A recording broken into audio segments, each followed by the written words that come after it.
We're in the middle of something that the whole world is experiencing at once, that our entire country is experiencing at once. It's like a collective trauma.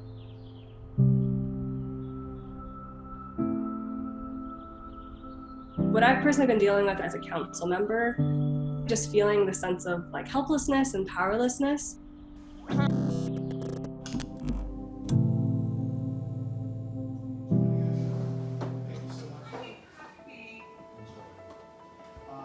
Virtual Seder? Dude, we're gonna have virtual Eid at this rate. Ramadan is in what, 2 weeks? I would say that the hardest part has been, there's been this kind of weird emotional effect and like mental health effect that's happened because of this. And you know, for a lot of people who require outlets that they're not able to access right now, whether that's, you know, a therapist or whether that's being able to go outside or you know, whatever their outlets might be that they can't access, I really feel for them right now because it's difficult. My parents, they're not in the senior age yet, but definitely, you know, want to make sure that they're staying healthy, and they do have their own health concerns and health issues, and those things don't stop even during a pandemic. And so I've just been here to kind of monitor my parents' health and, you know, kind of let them go to their doctor's appointments to get checked and all that, while, you know, I get to stay home and be with my sisters and make sure they're taken care of, and me and my husband just kind of get to be this like moral support for them, and you know, just be supportive and keep everyone's spirits up. It's dinner time featuring Anderson Cooper, as usual. And what's for dinner? Stir fry. Woo-hoo. You know, I got elected in November. I started my term in January. I mean, it's only been 3 months, right? The first 2 or 3 weeks especially was hard for me to feel like I can do something about it. Feeling like I can do something about it, you know, a situation it gives me a sense of purpose. And so I kind of felt like I lost that sense of purpose for a little bit, feeling like, okay, well, now I can't go to council meetings. I can't, you know, create legislation to support my community right now. I can't go talk to people right now. And also because City Hall closed due to positive tested cases. So we haven't been, you know, going to city council meetings in person. We finally started having virtual meetings as of like about 2 weeks ago, a week and a half ago.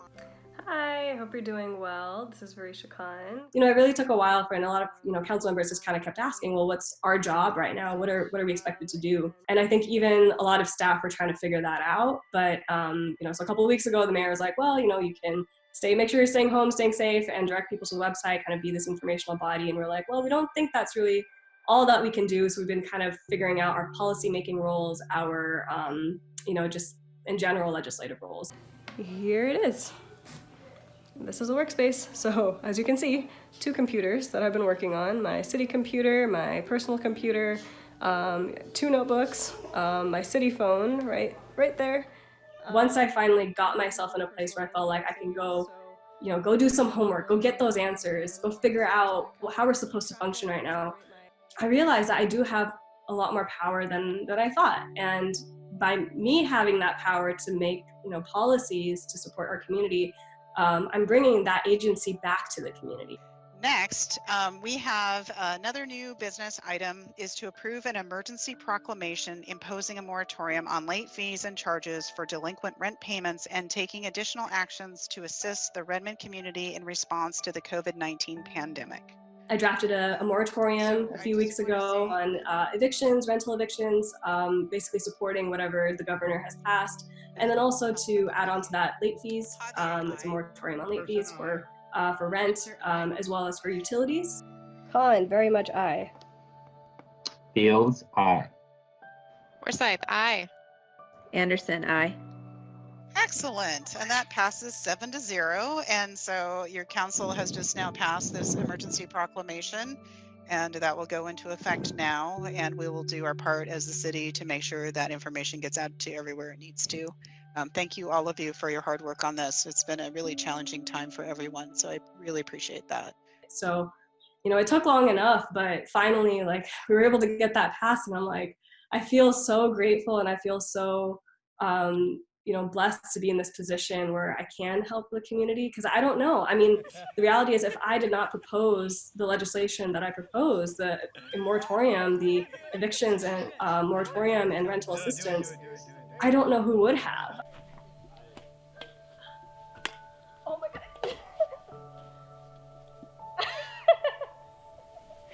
Right through your fingers.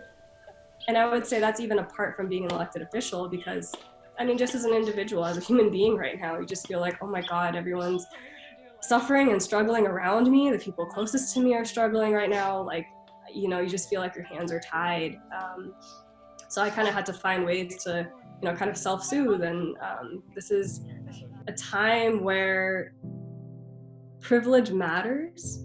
And I think I really hope that everyone who is in a position of privilege and has opportunities or has security realizes that they're in a very special place right now. They're lucky. No one is entitled to privilege. No one is entitled to success. No one is entitled to wealth.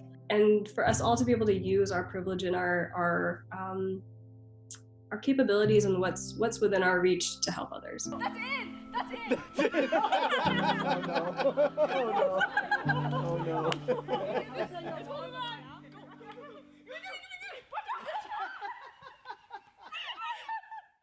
Comcast Washington is proud to help our neighbors stay connected.